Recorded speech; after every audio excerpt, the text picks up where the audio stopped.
Good afternoon, thank you for tuning in. I am going to be doing a couple of unboxings today. Originally, I had anticipated doing a full-blown review for the Pi desktop, doing a full-blown review for the 7-inch touchscreen display.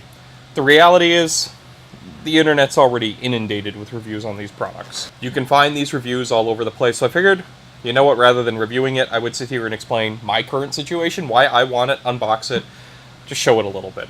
This memory card reader, I purchased this. The memory card reader on my editing machine died. I bought two of these. I've been using the other one for the past week or so. It's excellent, completely outstanding. This little thing I purchased a long time ago. It is a camera lens kit for the iPhone, or for cell phones in general. This is something I picked up in Walmart 3 or 4 months ago, never opened it. My whole goal with this was to just make a demo video.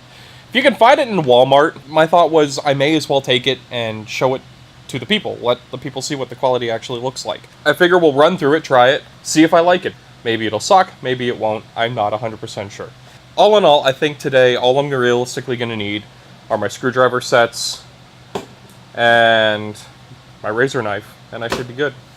The first thing that I'm going to open is going to be the Pi desktop. Now this product I do have use for. Actual use. Most people don't realize it, but this is actually a rented space. This is not done in my apartment or home. And in here, I only have one circuit for electricity. I want a computer in this unit to utilize for last-minute script editing. To record these shoots, I'm already using 2 laptops. One of them runs all of the lighting in here. All of the lighting is actually controlled using DMX, digital multiplex. My other laptop is actually capturing the HDMI output of my Nikon D7100 using a Blackmagic mini recorder. I don't have much power availability. I wanted something that I could sit down and edit my scripts with, quickly dump them on a Dropbox, get them into my teleprompter. So I'm just taking a quick look at what comes with this whole setup. I'm admittedly a bit impressed. I am impressed. What I'm not impressed about is something that apparently many people have mentioned. What I am personally not impressed about when it comes to this kit is the fact that on this board, your M2 SATA slot will only work by USB, which is very upsetting. I will say I appreciate that they give you the coin cell battery, because that's not something I would have actually expected. A lot of companies tend to not give you the coin cell batteries. Excellent. Came with screws, so I'm going to go ahead and install the new B Plus that I've just reviewed in the previous video. This is that same B Plus. Set it in place. Now, one thing I will say is none of the products that I utilize are donated or sponsored in any way. Everything I have purchased personally. This screwdriver that I'm using to install the standoffs is by a company called Weha. It's a German tool manufacturer, and this is actually a socket. It's great, product number 265. It's a 5mm by 60 socket. It's excellent, I love it. It just fits perfectly right around the standoff. No need to get messy with needle nose pliers slipping around on standoffs, stuff like that. It's just a really good way to go about doing it. Now, one thing I will note is I will not be using the M2 SATA at this point in my life. If I was going to get an M2 SATA card, I would have already used it. This heatsink here, I'm not going to use it in here. I've already installed heatsinks on this specific unit. However, I will be keeping it. I'll never throw away something like that. And the screws used to hold in the M2 card, going to install into the box so they don't get lost. Now, I will also note that there is space inside this box for a cooling fan. I opted not to do that. There is a predefined space for a camera. Again, I opted not to do that. But one of the main selling points on this specific unit for me was the fact that it is capable of being hung. And that's something that I actually quite appreciate. I will now take all of the plastic wrap off of this lid and install it. And as you can see, I'm not really going for perfection or care here. I'm going for, I want it for myself. I'm not trying to be perfect because it's a video. Going for, I want it for myself. There we go. Now I have a proper Raspberry Pi B+ in an enclosure. Now you might be wondering, Matt, why don't you turn it on? And my real answer, quite honestly, is I don't have a good method of turning it on here. Almost forgot, you have to have this stupid thing. Stupid plug. So yeah, when you see me using a lab-grade benchtop power supply to power things inside here, there is actually a functional reason for that, and it has everything to do with the fact that my power supplies in here are limited. However, I do have a benchtop power supply sitting here still from yesterday's shoot. I will go ahead, flip everything on, so I can show you what it looks like when it's lit up and it's powered up. I am on channel 1, turn it on, and this is what it looks like all lit up.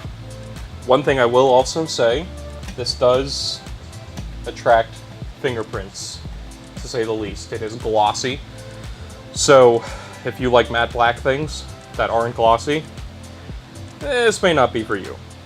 But one thing that I can say is I do like the design of it. Everything is very convenient to access. It's got the gigabit Ethernet, the 4 USB ports that are now 3. One thing I wish they would have done is added a USB hub into the top card, giving you a few more USB ports, even if all 4 of them were sitting right here. Your HDMI and your AV ports. I actually really like the layout of this. I'm not sure I see the usefulness in having the camera, but overall, quite nice. The next one that I'm going to open up is the 7-inch touchscreen display, and I want to assemble this for use. This one, however, will be used for security camera purposes. So, obviously, once I get this turned on, I'm not going to show you everything. However, that will be the primary use case for this specific unit here. I'll actually move that, get that out of the way. I like how they call this a safety guide. It's not a user guide, it is a safety guide. Very interesting. Now with this one, I'm going to use the older Model B, not a B+. So this one will just sit right on top, and it'll be happy. Just taking a quick look how it all installs for once to make sure I don't screw anything up. Do not expose it to water, moisture, or place on a conductive surface whilst in operation. Okay, I think I can maybe manage that. In theory, this is good. Now, if you remember, the Pi desktop came with a heatsink. I've been using this Pi for a long time, but I never installed a heatsink. So, I'm going to use this as an opportunity to cool this just a little bit better. I'm sure you're supposed to use one. I'm sure there's a good reason why they give it to you. That doesn't mean I'm good at always listening to the directions. I'm gonna whip out the power supply. So now I've hooked it up. In theory, provided I hooked it up accordingly, once this boots up, I should have a working screen. In theory. Provided I know how to plug in a ribbon cable. Which I may not. I don't know. Who knows? The other thing I don't know is how I am supposed to cable this up in terms of power. Because it is not clear. I have an idea. Just want to verify the pinout. Another little bit of trivia that you may not know is my teleprompter setup. Runs off of this iPad here. It's actually controlled off of this keyboard, which I have hidden away in this drawer. I've been contemplating getting a special handheld remote, but haven't yet. Now, one thing I will say is I should have assumed that obviously the jumper cords are necessary, but at the same time, it was also not unreasonable to assume that they're not. I've never used the Raspberry Pi's CSI or DSI ports, so I don't know what signal or voltages are carried over them. Considering the box didn't come with any sort of instruction manual or anything along those lines, it was worth trying just to see if it turned on appropriately. It was entirely possible that these were to maintain backwards compatibility with touch compatibility on certain older Raspberry Pis, but that does not appear to be the case. The black and red are your minimum requirements to supply the 5 volts to the screen. It is looking for 5 volt. That is the 5 volt pinout. So now, in theory, I have a display. Actually, that's not bad. I've had the little 3-inch displays, and they're garbage. Touchscreen works right out of the box. Everything about this just works It's that easy, and if you saw my video about the introduction to the Raspberry Pi B+, you'll also know that this system hasn't been used for anything yet. This is entirely, it's a virgin system. It's been used to play one Philip DeFranco video, 30 seconds of Minecraft, and 30 seconds of LibreOffice. That's it. That's all this has ever done. So, I'm excited. I'm happy with that. One of the last parts that I'm going to do regarding the Raspberry Pi today is this. This is the actual case. Taking a look at the way it's designed, you can tell that this is actually CNC milled. This is not injection molded. This is milled. This is actually a little bit impressive. I purchased this case through Newark. I'm gonna take all the cables, tuck them in as best I can, and then set the Pi in place. That's not too bad. Like I said, today's video is a bit off the cuff. There's really no plan to it. I'm just kind of doing it as I feel. So all the screws, nothing's really planned out. So I'm attaching the screws for the unit now. And this raises the question of, this up. I see how this is supposed to go. You first want to insert the screen into the bezel that they made. Which, might I add again, it's obviously CNC routed, and it's very rough around the edges. I am not pleased with this. But this product, exceptionally well made. I'm a bit disappointed, because you can tell Element 14 puts a huge amount of work into their product development, and I'm just not pleased with this specific product. But I can't remember if they are the manufacturer, or if I just happened to buy a generic one that exists on Newark. Excellent. And now the whole thing is assembled. You've got the touchscreen in a case, Raspberry Pi mounted in the back. Now what I will do is I will show you, using the lovely iPhone, got your Ethernet and USBs, they're very recessed. I mean, you've got 7 to 8 millimeters worth of recess there, and maybe 4 to 5 here. So be aware of that if that's something that bothers you. It can potentially make a difference for the power. To verify that both style power cords I have fit. This power cord here is by Sabrent, and it does fit. It fits perfectly fine. This here is another style power cord. It's a cheap Amazon goodie. A huge amount of the USB cables that I've acquired, yeah, both fit. Even this huge block connector manages to successfully squeeze. So I have no complaints with this case other than the fact that it is very, very rough around the edges. On the description, I will make sure to put the product information for this case. I like the way that it fits together very easily. If you have the 7-inch touchscreen, it's no question, it just fits. So it looks fantastic, it works very well, but off of the iPhone footage, you should be able to see that there's just parts of it where you can see that it's CNC milled and not enough attention to detail was taken on the milling process. Okay, since apparently my camera stopped during my last set while showing the 7-inch touchscreen and the enclosure that I purchased for it, I will do one more quick overview. I love the touchscreen, the enclosure that I purchased. I don't know who the manufacturer is, I need to verify it, but it's kind of crap. That's about it. This is something that I purchased for myself, and I love it.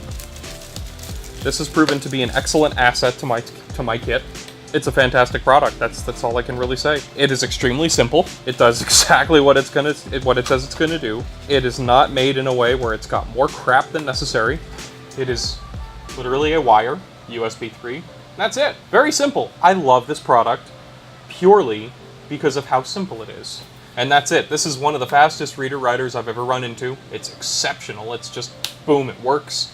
These are like $10 on Amazon, something like that. And they just work. I really love them. The last thing I'm going to look at today is going to be this Vivitar Adventure On 3-in-1 lens set. My top-down camera is not very happy with me right now, so I'm going to open this up. I've been waiting for months to open this. Aww. It's a brand new bamboo table, and it's got its first scar. I have managed to open this without making a huge mess, somehow. It comes with a fancy pouch. That's helpful. It comes with lens caps. That is equally as helpful as the fancy pouch. The first thing I notice is there's no labeling at all on whatever the small lens is. This one does say Vivitar 0.65x, which is great. Put it up to your eye, it's useless. This one is the fisheye. Now, generally speaking, I'll be using this with my cell phone, not a tablet. However, my tablet is here and is convenient at this exact moment in time. I'm going to take a little bit of footage using my tablet, show what it looks like, and everything here works the same. You'll be able to see exactly what's going on. So I'm going to shoot this at 4K at 30, just like I do on the iPhone. Okay, so all of this video footage that you're seeing currently is coming off of the iPad Pro. There's the 7-inch touchscreen. You can see that this is actually just a set, and that's it. There is nothing special about it. It's just a set. The first lens that I'm going to try will be this fisheye thing. Now, I can't tell if this is actually centered. I think it is now.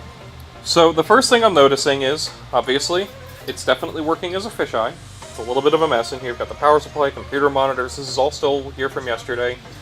Doing a lot of reorganizing, so I don't have much space to stash things. A little bit of wire there that runs some of the, it runs the RGB lights in these two shelves. Everything else actually snakes through the walls, runs up and goes over here to the DMX decoder. This is what it looks like. You can see some reflections. It definitely works to make a wide angle, but everything just seems super fuzzy. There's no clarity even when you're on top of something. It's unable to be focused. My focus point is set for up here, and it's focusing down here. It just can't figure out where to focus. So far, not entirely impressed, but that doesn't mean I won't be. Let's try the macro lens next. I'm assuming that this is going to be the max, so I want to show this DeWalt. This is what the DeWalt looks like. I am now installing the macro lens on the clip. Okay, this one is reasonably impressive. When they say macro, they are not lying. I will say it's very finicky. Very, very finicky. But that's reasonably impressive. Now, it's not able to take an evenly focused picture. Like right now, the letter A is in focus. Now the letter L is in focus. A, L, A, L. I'm sure you can't disagree. That's pretty damn good. That's pretty damn good. I'm very impressed with the way that looks. So that being said, we've got one more to go. Also, you cannot see how horribly messy my studio is. My finger is in front of the camera right there, pointing to my road case that gets shipped off to a cruise ship. Now we're back in focus. So I'm going to take the macro lens off the clip, and I'm going to install the 0.65x wide-angle lens. The 0.65 lens only attaches to the macro lens. So now we're using the 0.65. Again, you got a little bit of distortion, but this is much clearer. This is a lot sharper. So with this lens, you've got a little bit of distortion, but it's a lot sharper. Actually focus on the parts that you're trying to focus on. Yeah, focus capture works. It's focusing where I want it to, not where it wants to. On that note, I'm actually going to end today's video. Like, comment, subscribe if you like the video, blah, blah, blah, you know the script, everyone says it.